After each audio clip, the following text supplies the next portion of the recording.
आता प्रसारित करीत आहोत महिला सक्षमीकरणावर कार्यक्रम तांबडं फुटलं. हा कार्यक्रम 2003 साली ध्वनिमुद्रित करण्यात आला होता. यातील राजकीय आणि सामाजिक संदर्भ 2003 सालातील आहेत. हे श्रोत्यांनी कृपया लक्षात घ्यावं. लेखन आणि संशोधन सुनीता गांधी. सादर करते सुहास विद्वांस. आज ऐकूया कार्यक्रमाचा भाग 3. गावच्या कारभारात महिलांची संख्या किती?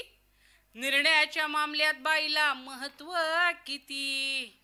विचारा आपल्या मनाला, हो विचारा आपल्या मनाला, विचारा आपल्या मनाला, हो विचारा आपल्या मनाला, विचारा आपल्या मनाला, हो विचारा आपल्या मनाला.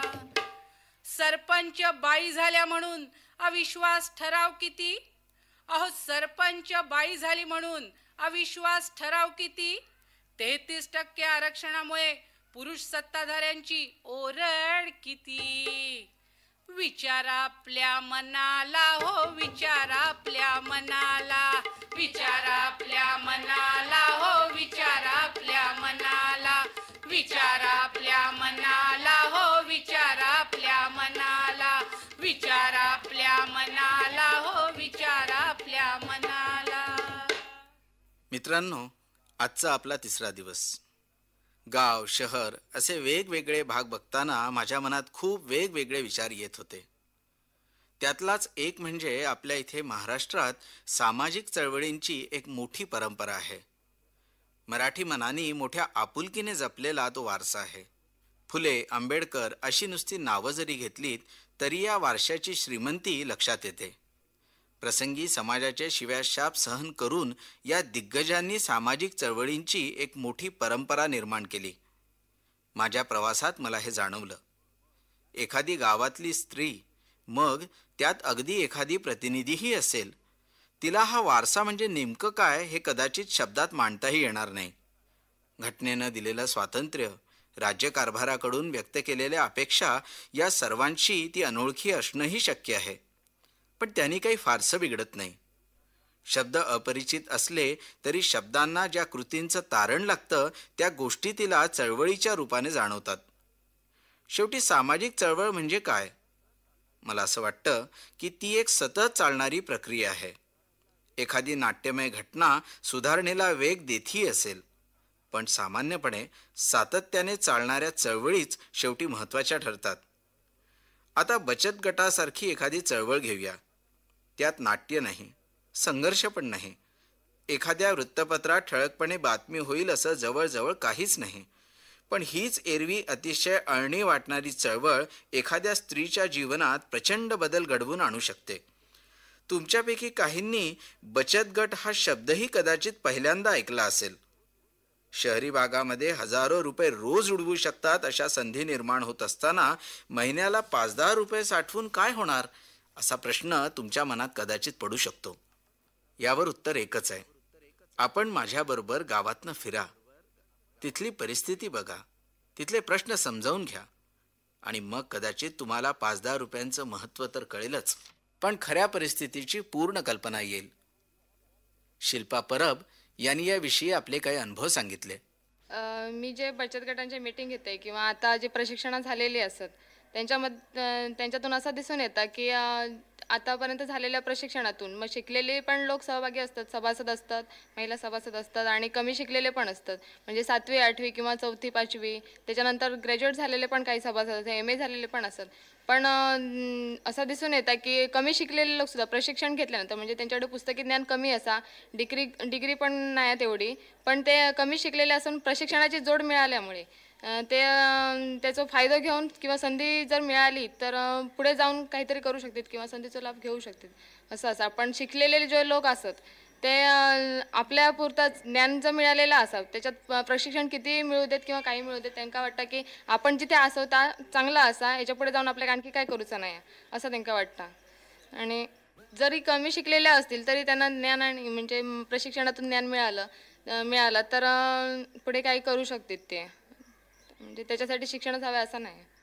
जास्त करून आता निरीक्षणातून म्हणजे बचत गटाच्या माध्यमातून किंवा इतर ज्या म्हणजे आजूबाजूच्या म्हणजे बचत गट सोडले तर त्याच्या परिसरातील इतर लोक पण बघितली तर जास्त करून कमी शिकलेल्या लोकांचं जास्त सहभाग दिसता आणि जास्त जे शिकलेले असतात डिग्री ज्यांच्याकडे असतात ते विचार करतात की देऊन काय फायदा असता की आपल्यासाठी काहीच म्हणजे त्यांचं मत असतं की जे योजना मिळतात ते पण मिळायचे नाही पंचायतीतून किंवा काहीच मिळायचं नाही आपल्यासाठी.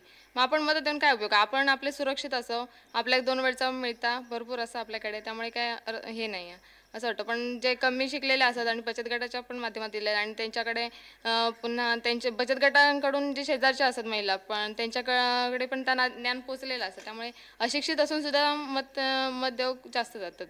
आणि आता तर असं झालं की प्रशिक्षणाच्या माध्यमातून की पुरुषांनी सांगितल्यामुळे किंवा कोणी गाडीत बसून नेल्यामुळे तिथपर्यंत नेऊन सोडल्यानंतर सुद्धा ते आपल्या ज्या मनात असतात की कोणाक मत घालायचा ते कसे मत घालतात की कोणी सांगितल्यामुळे मी सांगितल्यामुळे तो मत घालूचा विचार बदलणार नाही एवढा.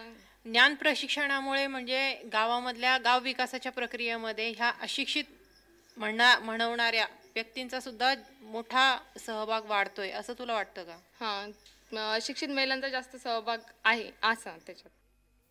सोनाली गरुड हिने वेगवेगळ्या योजनांमधील अंमलबजावणीच्या अडचणी सांगितल्या आणि दारूबंदी कार्याची माहिती दिली. महिलांना पहिली गोष्ट ग्रामपंचायतीमध्ये आपलं काय स्थान आहे याची आजपर्यंत तरी जाणीव नव्हती.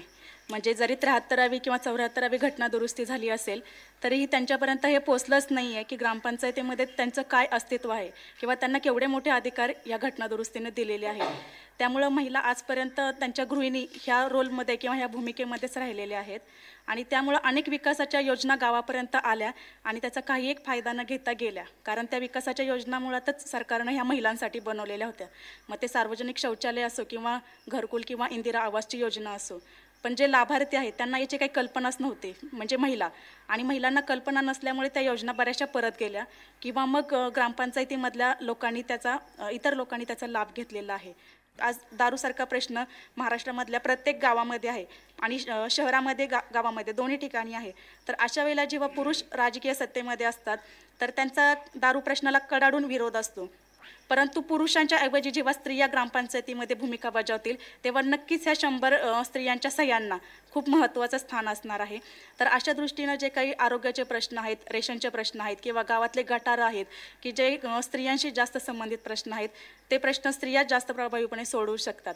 त्यामुळे राजकारणामध्ये पुरुषांचं जे स्थान आहे ते आता चित्र बदलण्याची गरज आहे की आज पुरुष ज्या ठिकाणी आहेत तेवढी जागा स्त्रियांसाठी पाहिजे आणि स्त्रियांची जी जागा आहे 33% किंवा त्याहूनही कमी पुरुषांना दिली तर काहीच हरकत नसावी असं माझं मत आहे. रुपिन लोबो यांनीही दारूबंदी अभियानाबद्दल येणाऱ्या अडचणी सांगितल्या. आम्ही मीटिंग घेते दारूबंदीवरती आम्ही एक मीटिंग घेतली. तरणाटी जी आमच्याकडे मुलं आहेत ते दारू खाऊन काय पुष्कळ घरात भांडणं करणे, आईला मारणं, वडिलांना मारणं हे घरात प्रत्येकाच्या चालूच असते. त्यावर त्या मीटिंग घेतली की जी दारू काढते बायाच आपल्या गटातल्याच दारू काढत होत्या. त्यांना सांगितलं की तुम्ही गटामध्ये जी बाया आहेत त्यांनी दारू जरा काढा, पण ती तरणाटे जे आमचे मुलगे आहेत त्यांना देणं हे चूक आहे. तर त्याच्यानंतर त्यांनी या शब्द मानून घेतला. त्यांनी सांगितलं की आम्ही देतो, पण ते तरणाटे मुलगे पुष्कळ आम्हाला दे करतात म्हणून आम्ही देतो. तर म्हटलं द्या त्यांना, पण ते प्रमाणात द्या, कारण असं म्हटलं मारणं बिरणं घरात भांडणं हे बरोबर योग्य दिसत नाही. ताई, दारूबंदीच्या संदर्भामध्ये शासनाने आता एक महत्त्वपूर्ण निर्णय घेतलेला आहे आणि तो असा की गावातल्या 75% महिलांनी जर समजा सह्यांचं निवेदन दिलं आणि एक प्रक्रिया पूर्ण केली आणि ग्रामसभेमध्ये ठराव तो मंजूर झाला तर शासनाला गावामधलं दारूचं दुकान हे बंद करायलाच लागतं. तर ह्या शासनाच्या निर्णयाची तुमच्या गावामध्ये किंवा तुमच्या गटामध्ये काही कल्पना आहे का आणि त्याच्यावरती तुमची काही गावामध्ये चर्चा झाली आहे का? चर्चा झाली आहे की दारू ते म्हणतात का आम्ही गावठी दारू जी काढते ते बंद कर, पण ती सरकारात दारू विकते त्यांना कोणच मनाई घालीत नाही असं बाया म्हणते. आम्ही आज गरीब माणसं म्हणून आम्ही काहीतरी उद्योग करते. आम्हाला लहान मुलं आहेत ती थोरवण्यासाठी कोणची मदत नाही, काय नाही. त्याबद्दल आम्ही दारू काढते, पण सरकारला आज विरुद्ध कोणच करत नाही. गावातले जे पुरुष आहेत त्यांची ह्या सगळ्या तुम्ही जे काही दारूबंदीच्या संदर्भामध्ये काम केलंय त्याच्या संदर्भामध्ये त्यांचं काय मत आहे? पुरुषांचं मत आहे काय, नोकरी बिकरी, आता नोकऱ्या जातात, पण ती नोकरीत एक दिवस गेले तर दुसऱ्या दिवस दारू पिऊन पगार गावला महिन्याचा का दारू पिऊन मग दुसऱ्या टायमाला कामाकच जायचं नाही, तर पगार संपापर्यंत कामच करायचं नाही. तर त्यामुळे पुरुषांचं काय मत आहे? दारू बंद व्हायला पाहिजे किंवा नाही व्हायला पाहिजे याच्या संदर्भात ते काय म्हणतात? पुरुष म्हणतो ना दारूबंदी होणारच नाही, जरी तुमची गावठी दारू बंद झाली तरी आम्हाला देशी दारू पुष्कळ आहे, बाहेर दारू मिळू शकते आम्हाला. हो. आणि गावामध्ये ज्या महिला आज दारू पाडतायत त्याच्या संदर्भामध्ये तुम्ही जे गट त्यांच्याशी जाऊन बोलताय, तर तुम्ही त्यांच्यासाठी काही पर्याय सुचवू शकलात का की तुम्ही दारू गाळणं बंद केलं तर तुम्ही हे उद्योग करू शकाल? कारण तुमच्या बचत गटामध्ये आज वेगवेगळ्या व्यवसायांवरती पण काम चालतं, तर तुम्ही असे काही पर्याय त्यांच्यासमोर वेगळे ठेवलेत का? आम्ही ठेवले आहेत, पण ती काय म्हणतं, काय काय बाया काढते ती म्हणतं आम्ही असं वाडीमध्ये देत नाही, म्हणजे पुष्कळ असं कुठली दुकानं आहेत ते तिकडे जाऊन घाव घालते, आम्ही पुरुषांना देत नाही, असं पण निर्णय ते घेतात. पण नंतर मग आम्ही म्हणतो आता पुरुषांना मग देते कोण, तुम्ही वाढीत देत नाही, तर तिथे काय म्हणतं सरकाराकडे का कन्नडी का दारू नाही, ते शासनाची दारू आणून ते पिऊ ते शकतात. पिऊ शकतात. ताई, शासनाचं एक खातं आहे दारूबंदीचं आणि त्याच्या संदर्भामध्ये काही प्रचार केला जातो की दारू ही कशी वाईट आहे आणि त्या दारूबंदी झाली पाहिजे, त्याच्या संदर्भामध्ये पोस्टर प्रदर्शन किंवा जाणीव जागृतीचे काही कार्यक्रम केले जातात. त्याचबरोबरीने गावामधला शिक्षक जे शाळेमध्ये मुलांना शिकवतात हेही एक महत्त्वपूर्ण घटक आहेत. तर ह्या दोन्ही स्तरावरती गावामध्ये दारूबंदी व्हावी याच्या संदर्भामध्ये काही प्रयत्न केले जातात का? ही लोक कधी याच्या संदर्भामध्ये गावामध्ये येऊन बोलतात का की दारू पिऊ नका किंवा दारू ही किती वाईट आहे, याच्या संदर्भामध्ये कधी बोललं जातं का? नाही, कधीच नाही बोललं जातं. कुणीही व्यक्ती या संदर्भामध्ये नाही, गावामध्ये येत नाहीत किंवा गावामध्ये बोलतही नाहीत असं तुमचं म्हणणं आहे? बोलत नाही म्हणजे दारूबंदीवरती कोण बोलतच नाही. सुमेधा पाताडे सांस्कृतिक कार्यक्रमाचा फायदा तसंच शिक्षणाचा फायदा याविषयी बोलताना म्हणाल्या, आता नव्यानंच बघा महिला ग्रामसभा घेण्याचा उद्देश सरकारचा आहे. तुम्हाला सांगते अगदी खेदाची बाब अशी आहे की 26 जानेवारी आणि हळदी कुंकू समारंभ एकाच महिन्यात आल्यामुळे हळदी कुंकू समारंभ दाखवून महिला ग्रामसभा भरण्यात आल्या. त्यावेळी महिलांना ह्या बाबा आपण ग्रामसभा घेतोय, ह्या हळदी कुंकू समारंभ नाही पण तुम्ही एकत्र याव्यात यासाठी आम्ही हळदी कुंकू समारंभ ठेवला. म्हणजे हळदी कुंकू म्हटल्यानंतर या बायका येतील आणि बायकांना आम्ही सांगितलं की तुम्हाला काय गावाविषयी वाटतं, शाळेसंदर्भात सुधारणा करायची असेल किंवा कोणाचं वैयक्तिक काय घरगुती प्रॉब्लेम असेल, तिच्या जवळपास काय सुधारणा आवश्यक असेल तर तिने ते प्रश्न मांडावेत. आणि बायका छान बोलू लागल्यात. म्हणजे हे मोकळं वातावरण जे आहे की नाही ते बायकांना महिलांना आपण करून दिलं पाहिजे. त्यात एक बाईला असा मी प्रश्न विचारला की बाबा तुम्हाला आता कसं वाटतंय की तुम्हाला आता चांगल्या प्रश्न विचारताय तुमच्या मोडक्या तोडक्या भाषेत, पण त्याची खरं तर गरज आहे. पण पुरुष कसं 2-3 ग्राम महिला सदस्य निवडून दिल्या की त्या महिला सदस्य गप्पत असतात, पुरुष जास्त ते काम करतात. त्या म्हणतात की मॅडम आम्हाला कोण बोलायलाच देत नाही मीटिंगमध्ये, तुम्ही गप्पा बसा म्हणून सांगता, आम्ही काय ते बघून घेतो सगळं असं सांगतात. मग तुम्ही आता दोन्ही बायका आल्यामुळे आणि आम्ही सगळ्या महिला जमल्यामुळे आम्हाला नेमकं काय हवंय, गावात काय हवंय, आमच्या वाडीत काय हवंय, आमच्या घरात सोबतली काय हवंय ते आम्ही सांगू शकलो आणि खऱ्या अर्थाने आम्हाला स्वातंत्र्य मिळालं की काय असं त्या बायका सहज बोलून गेल्या. म्हणजे कुठंतरी महिला ग्रामसभा हा कार्यक्रम शासनाने घेतल्यामुळे खरं म्हणजे त्याची गरज होती खूप वर्षापूर्वी घेण्याची, पण 21व्या शतकात होतंय सुरू, ही काही ह्याची बाब नाही आहे. चांगलं आहे कसं त्या बायकाने स्वतः आधी पुढे यायला पाहिजे. आपल्या काय अडचणी असतील त्या बिनदिक्कत कोणासमोर तरी बोलायला पाहिजेत की बाबा आपल्याला न्याय हवा आहे, तर आपण स्वतःहून बाहेर पडलं पाहिजे. स्वतः तुम्ही बाहेर नाही पडलात तर काहीच होऊ शकणार नाही. तुमच्या ग्रामपंचायत प्रत्येक वॉर्ड वाईज तुमचे सदस्य निवडून दिलेले आहेत, त्यांच्यामार्फत तुम्ही जा. तिथे कोण ऐकत नसेल तर तुम्ही पंचायत समितीमध्ये जा. आपल्या केंद्र सरकारची याची योजना आहे आपली समाज कल्याणची, तिथे महिलांविषयक विविध योजना, त्यांना इतर सहकार्य या संदर्भात एक खातं चालू जातं, तिथे तुम्ही भेट द्या. बरं तुम्हाला भेट द्यायला आर्थिक क्षमता तुमची नसेल तर पोस्ट कार्डावर तुम्ही तुमच्या काय हे असतील ते तुम्ही लिहून देऊ शकता. सगळ्या व्यवस्था आहेत पण ह्या महिलांपर्यंत पोचत नाहीत.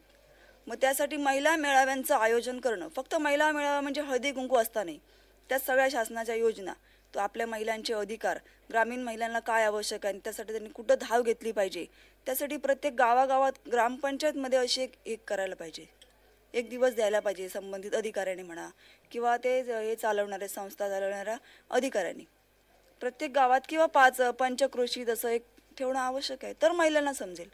गावाच्या सहकार्यातून श्रमदानातून गावच्या पाणी प्रश्नावर शोधलेला उपाय या संदर्भात दापोली लाडघरच्या सरपंच रुचिता कर्देकर म्हणाल्या.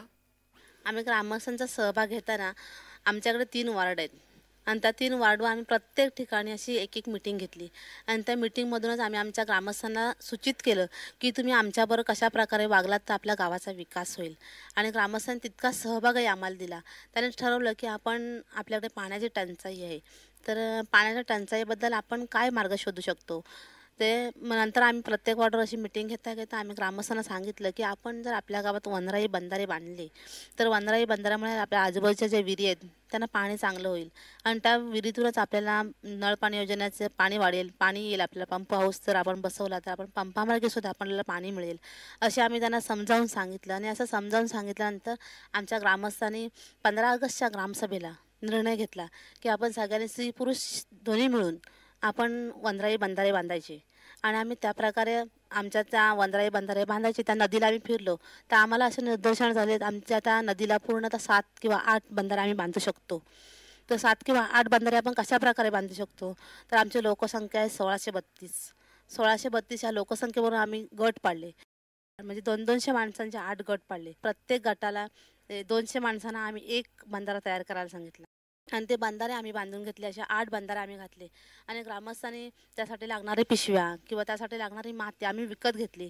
त्या विकत घेतलेल्या मातीसाठी सुद्धा प्रत्येक बिराडी आम्ही 10 रुपये काढले. असे 12,000 रुपये आम्ही जमवले आणि ते 12,000 रुपये आम्ही अशाच त्या पिशव्यांसाठी वगैरे आम्ही असे देऊन टाकले. आम्ही म्हणजे असा ग्रामस्थांचा सहभाग घेतला, पैशा रूपाने पण आणि मेहनत ह्या रूपाने सुद्धा आम्ही ग्रामस्थांचा सहभाग घेतला आणि ग्रामस्थांनी उत्तम प्रकारे सहकार्य केलं आम्हाला. सिद्धी संस्थेच्या संचालिका श्रद्धा देशपांडे यांनी महिला विकासासंदर्भातील चळवळींचा आढावा घेतला. मला असं वाटतं की सध्या जे ग्रामपंचायतीपासून जिल्हा स्तरापर्यंत महिलांना या पंचायत राजमध्ये जो सहभाग मिळालेला आहे किंवा संधी मिळालेली आहे, ती संधी देण्यापूर्वी खरं तर त्यांची थोडीशी पूर्वतयारी करून घेणं आवश्यक होतं. की थोडंसं महिला मंडळामध्ये त्यांनी येऊन बसणं, व्यक्तिमत्व विकासाच्या दृष्टीने काही संकल्पना त्यांच्यापुढे मांडणं. अर्थात सगळ्याच गावातल्या महिलांना अशी संधी मिळाली असेल असं नाही, पण विशेषतः ज्या स्वयंसेवी संस्था या भागामध्ये काम करत आहेत त्या स्वयंसेवी संस्थांच्या संपर्कातली जी काही मंडळं आहेत त्या मंडळामधून अशी काही नेतृत्व आज उभी राहिलेली आहेत की ती महिला मंडळांचा कारभार चालवत आहेत किंवा बचत गटांचा कारभार चालवत आहेत. तर ज्या वेळेला हे पंचायत राजची राखीव जागा महिलांना मिळायला सुरुवात झाली त्याला म्हणजे मला असं स्वतःला वाटायला लागलं की आपण जे आजपर्यंत जे काम केलेलं आहे तर हे काम आजपर्यंत केलेल्या कामाचा असाही कुठेतरी महिलांनाच उपयोग करून देता येणार आहे की आजपर्यंत तू महिला मंडळाचा कारभार चालवलास, आता तू ग्रामपंचायतीचा कारभार चालवू शकशील. आणि त्या दृष्टीने आम्ही असा प्रयत्न करायला सुरुवात केली की थोडंसं महिला मंडळामध्ये वेगळ्या प्रकारचं प्रशिक्षण त्यांना देणं, जसं आपलं वक्तृत्व आहे किंवा एखादी गोष्ट आपली ओळख दुसऱ्याला सांगणं आहे, या गोष्टी आम्ही मंडळामध्ये सुरुवात केल्या होत्या. पण आता तू गावाची ओळख करून घे, ग्रामपंचायतीच्या पातळीवरती कोणत्या योजना गावातल्या महिलांसाठी आणता येतील हे तू समजून घे. जरी तुला ग्रामपंचायतीतली खुर्ची मिळू शकली नाही तरीही खुर्चीच्या समोर बसणारी जी मंडळी आहेत, जमिनीवर बसणारी जी मंडळी आहेत, त्या मंडळींमध्ये बसून खुर्चीतल्या मंडळींना आपल्या कामासाठी आपल्यासाठी प्रवृत्त करणं कामाला, ही आपली एक जबाबदारी आहे. सगळ्याच महिलांना काय ह्याच्यामध्ये ग्राम सरपंच म्हणा किंवा सभापती म्हणा अशी काही पदं सगळ्यांना मिळू शकणार नाही आहेत. पण आपल्या गावातल्या महिलांसाठी या पदं मिळालेल्या महिलांना काम करायला लावणं ही आज मोठी महत्त्वाची जबाबदारी बायकांवरती आहे.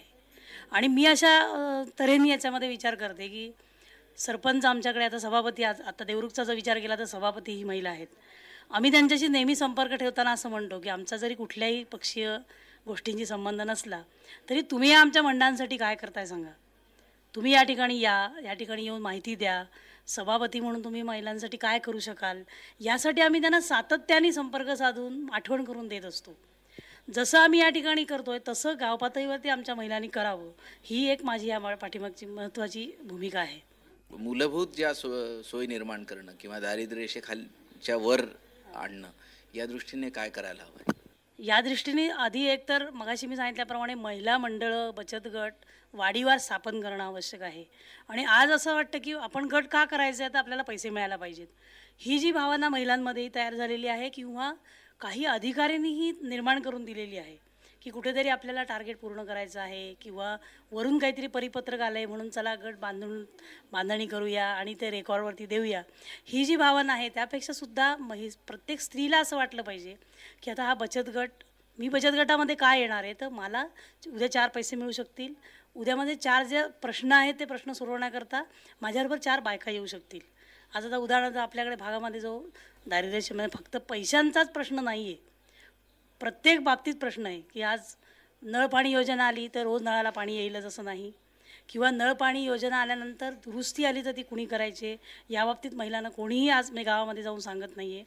आणि आपण अपेक्षा अशी करतो की आपण नळ पाणी योजना एकदा मंजूर करून दिली की गावाचा वाढीचा प्रश्न मिटला आहे. पण खरं तर तो प्रश्न तिथे सुरू होत असतो की पाणी सोडायचं कधी, कुणी, त्याच्यामध्ये जर एखाद्याला नवीन कनेक्शन पाहिजे असेल तर काय करायचं, समजा दुरुस्ती करायची असेल तर तो खर्च कुणी करायचा, समजा पाणी ते पुरत नाही आहे तर ते कुणाकडे कुणी सांगायचं आहे जाऊन. हे असे बायकांच्या दृष्टीने अतिशय मोठे प्रश्न आहेत. आणि प्रशासनाच्या दृष्टीने म्हणा किंवा आपल्यासारख्या ज्या बाहेर फिरणाऱ्या मंडळींच्या दृष्टीने लहान प्रश्न असतात हे, म्हणून आपण त्याच्याकडे दुर्लक्ष करतो. तर आमचं म्हणणं असं आहे की ह्या महिलांना हे बारीक सारीक प्रश्न जर आपण समजावून सांगू शकलो तर विकास आपण ज्याला म्हणतो की गावामध्ये जाऊन फक्त आपण असं म्हणतो की ही सरपंच झाली म्हणजे आता गाव सुधारला, असं होत नाही. तर आमचं म्हणणं आहे की सरपंच पदावरती गेलेल्या महिलेला ह्या सगळ्या प्रश्नांची जाण आहे का, की हे पद आपल्याला दिलं आहे त्या पाठीमागची भूमिका काय आहे, हेच त्या बायकांना आजपर्यंत कधी सांगितलं गेलं नाही आहे.